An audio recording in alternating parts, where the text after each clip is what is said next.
Hello, Millings TV fan. This is Milling po. Kamusta po sila? Good morning, afternoon, good evening po sa inyo. Kung saan po parte ng mundo. Sana nasa mabuti silang kalagayan. At magbibigay po tayo ng update na ating garden. So, try po nating ayan, binalik po natin si Rose Garden sa kanyang sa kanyang hanging pot. At mukhang crowded siya dito sa ating na ito, pot. So tayo po ay yan po si centipede na namamatay. At hindi po natin na-videohan ng ating mulberry at saka bougainvillea. Gumamit po tayo ng saba at diniligan natin ng with sugar. Wala po tayong coke, na out of stock tayo. Pati po itong ating free plant, nilagyan po natin. So, effective si last enhancer plus kasi meron po siyang maliliit na musbong kahit wala pa siyang ugat. Nilagyan rin po natin siya ng saba para magka-roots po siya. So, yan na po ang ating mga tomato. Namatay na po dyan. At ito po, ito po yung ating seeds. Hindi ko alam kung kalamansi ba ito o kasi ayun pa yung usbong nung ng seed niya. So hindi po natin alam kung ano na to. Kasi mga hindi mo binubuhay, nabubuhay. Yung binubuhay mo, namamatay. So, yan po. Namatay yung iba nating tomato. So, yan na po yung dami ng nawala. And the same time, ayan po yung si Petunia. Nabuhay po si Petunia. O, diba? May last enhancer po yan. Ayun, kita mo sa ibaba, meron pa siyang nabubuhay sa ilalim. So, effective po yung ating last enhancer plus. So, yan po yung ibang malalaking, sineparate na po natin na ating tomato. At yan po ang ating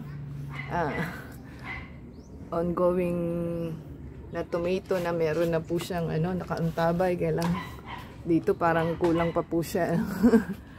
So, ang latest po natin ngayon is ito pong ating organic fertilizer.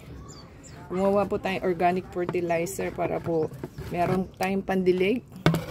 Yan po ay yung waste, kitchen waste natin. Meron po tayong tea, green tea po yan, tsaka malunggay. At yung lang po dapat ang ilagay nila dito, fruits, vegetables. Pwede po yung tea, green tea, malunggay. Wag lang daw po mga asim, so hindi ko yan nilalagyan ng guyabano.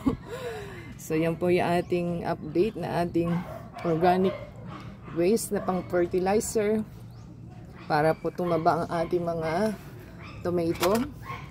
Ang gagawin lang po ninyo, yan po yung dinidilig ko. Kinakanaw ko po yung ating natirang malunggay na hindi nagagamit sa baking. So, kinakanaw ko po ng mainit. Tapos, haluin lang po, lagyan ng malamig, saka po dinadump natin. So, hindi po natin pinapalitan. Dinadagdagan po natin ng food waste na ating sa kitchen. So, nilalagyan lang po natin siya ng tubig para meron po tayong kinabukasan na gagamitin. So, kailangan bago nyo po siyang gamitin is po siya, na i-preserve nyo ng 3 days to 1 week para po kumatas yung mga fruits and vegetables niya. Yan po ang ating pandilig.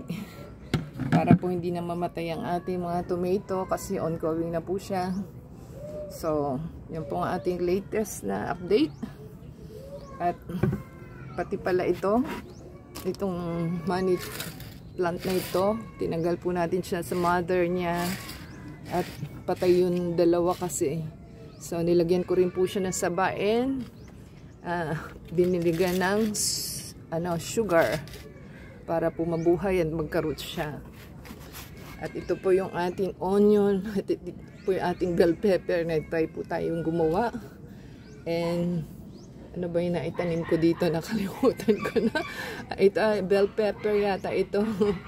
So nihintay po natin silang bumunga na. Ilang days pa lang naman po yan. So ito po yung ating free plants na binigay na hindi po natin alam. So ayaw na siyang bumuka. Ganyan dapat siya kaganda. Tinry po natin palitan ng soil.